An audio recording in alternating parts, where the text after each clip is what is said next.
जी वो है हमारे डिफेंस का बजट क्यों इंक्रीज कर दिया, 20% इंक्रीज क्यों किया। दिफा के लिए खर्च करने का तखमीना है 1100 अरब रुपए।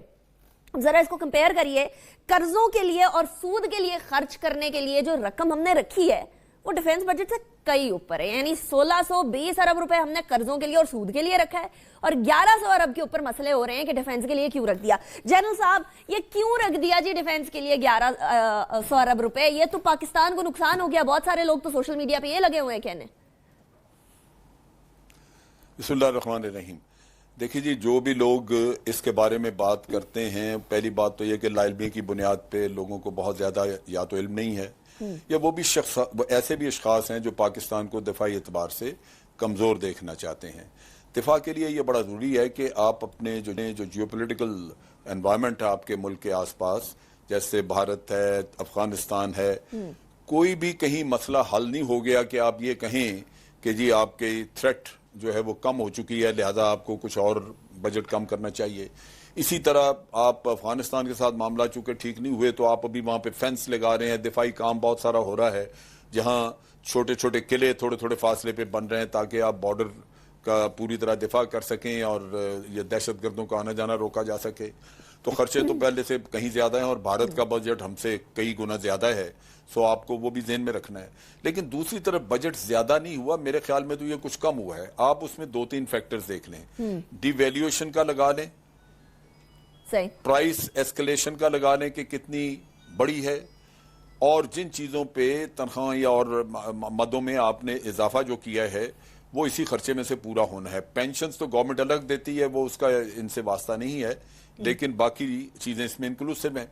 उसके साथ साथ बड़ी इंपॉर्टेंट चीज है कि एक वक्त पे कोलिशन सपोर्ट फंड आता था, आपको बाहर से अमेरिका देता था, सो वो कुछ कमी वो पूरी हो जाती थी। आपने जो ट्रुप्स इस्तेमाल किए हुए मगरबी सरहदों पे, उनके लिए अखराजात कुछ वहां से आ जाते थे।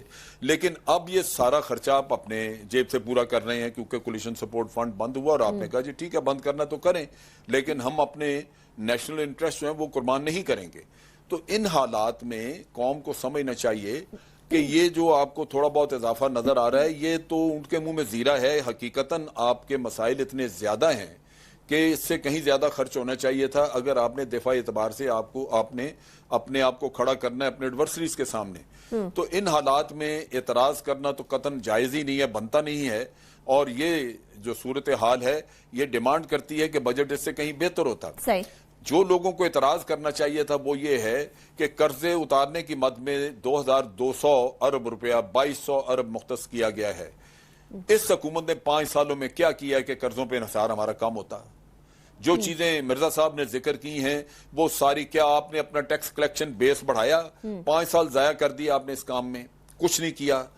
आपकी PIA खसारे में है, रेलवे, स्टील मिल, हर चीज खसारे में है, जबकि इनके अपने ब्लू वगैरह जो है वो तो प्रॉफिट में चलती हैं। क्या किसी ने ये नहीं सोचा कि इनको भी प्रॉफिट में होना चाहिए कि इनके खसारे न जेब से देने पड़े? सही। या इसके अलावा आपने कोई इकोनॉमिक रिफॉर्म्स की? ये हुकूमत के लल्ले तल्ले जो इतना खर्चा करते हैं, क्या इकोनॉमी जो कर्जों में डूबा वो मुल्क, उसके हुकूमत को इकोनॉमी नहीं करनी चाहिए अपना अखराजात में? ये हुकूमत के अखराजात इतने ज्यादा हैं, कभी इन्होंने उसमें 4 पैसे कम करने की कोशिश की है? तो ये मैं समझता हूं कि आप गलत चीज पे टक्करे मार रहे हैं। जो आपके मुल्क की बका से रिलेटेड है उसमें आप कहते हैं कम कर दें, और जो लल्ले तल्ले याशी कर रहे हैं उनके ऊपर तवज्जो नहीं है। जो कर्जे बढ़ते जा रहे हैं उन पे किसी की पूछगिछ नहीं है कि भाई तुमने इकोनॉमी के साथ क्या किया, क्यों ये हशर कर दिया। तो बात सारी ये है कि आपको अपने अखराजात आप जो आपके ऊपर मजबूरन पड़े हुए हैं दिफा के या किसी और चीज के, वो आप कम नहीं कर सकते। हल होता है आपका आमदनी बढ़ाने में। बिल्कुल। इनको चाहिए था कि अपनी एक्सपोर्ट्स बढ़ाते, अपनी आमदन बढ़ाते, अपने अखराजात में जरा जनरल साहब एक्सपोर्ट्स की भी बात कर लेते हैं और बड़ी इंटरेस्टिंग बात है कम करते। ये जितने भी लोग इस बात पे तनकीद कर रहे हैं कि जी 1100 अरब रुपए हमारा डिफेंस का बजट क्यों है, तो जरा कंपैरिजन आसपास कर लें, उसके बाद फिर खर्चा देख लें, उसके बाद ये भी देख लें कि वो कोलिशन सपोर्ट फंड की बात की जिस तरह जनरल साहब ने, वो भी देख लें, और अभी ये देख लें कि नेटो अभी भी डू मोर का मुतालबा कर रही है, हालांकि अब उनको कोई हक नहीं पहुंचता कि हमसे वो मुतालबा। आपके पास 435 वो लोग थे जिनके पानामा के जरिए आपको बैरूनी एसेट्स का पता लग चुका था। ये स्कीमें उस वक्त आती हैं जब आपके पास आपको पता ना हो, आपके पास डेटा ना हो, आपको पता ना हो कि किन लोगों के एसेट्स बाहर हैं। एक वेग चीज होती है, आप उनको कहते हैं जी एसेट्स लाएं, लेकिन 435 का पानामा ने आपको बता दिया कुछ का बाद में भी पानामा के उन्हीं उसी सोर्सेज से बाद में और भी नाम आए, और 2,500 के करीब आपको दुबई से नाम मिले उनके एसेट के साथ। ये फहरिस्तें सारी FBI के पास हैं। इन लोगों का जिनका आपको पता लग गया था, उनकी तो तहकीकात होनी चाहिए थी। जिन्होंने डकैती लगाई हुई थी, मुल्क से चोरी करके पैसा लेके गए हुए थे, उनको माफी और इस तरह की स्कीमें देते हैं, जबकि खास तौर पे उनके एसेट्स और हर चीज आपके सामने हो, पता हो, आपके हाथ में हो। इससे बड़ा जुल्म आप अपने मुल्क के साथ क्या कर सकते थे? आपने बजाय वो काम करने के जो आपकी जिम्मेदारी थी, आपने ये एक रास्ता निकाला लूट मार को जायज करने का। जनरल साहब इसके ऊपर डिस्कशन बिल्कुल बनती है।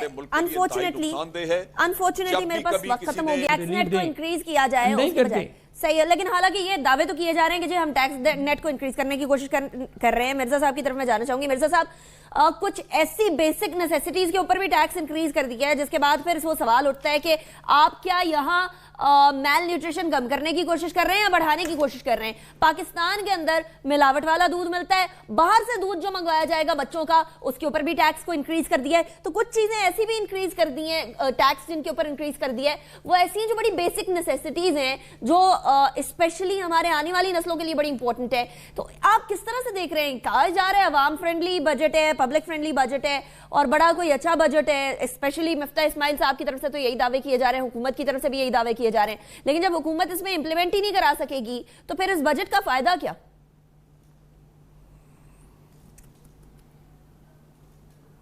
देखिए, अभी हम आपके प्रोग्राम में आने से पहले federation of Pakistan chamber of commerce में पूरे पाकिस्तान के बिजनेसमैन ऑनलाइन कनेक्ट हुए थे और सब ने बजट पे बहुत ज़्यादा तनकीद भी की। कुछ चीज़ें अच्छी हैं, उसका एतराफ़ भी किया। मैं यहाँ से शुरू करूँगा कि बजट में अनीका बहुत सारे फ्लॉज हैं और वो फ्लॉज से मुझे उनकी इंटेंशन सही नहीं नज़र आती।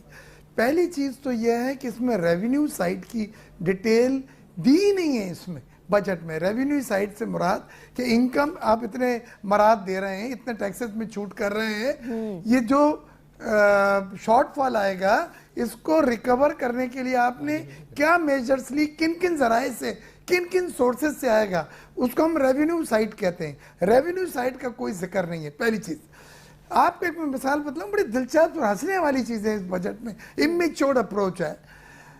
एक्सपोर्टर्स के सेल टैक्स के रिफंड 260 बिलियन के 2.5 साल से आउटस्टैंडिंग थे और बड़ी 2 सालों से प्रॉमिस हो रहा था कि मई में मिल जाएंगे, जून में रिफंड हो जाएंगे, जनवरी में हो जाएंगे। अब कहा था कि बजट में अनाउंस होगा, एक साथ दे देंगे। इस बजट में मालूम है आपको कि क्या अनाउंस हुआ है?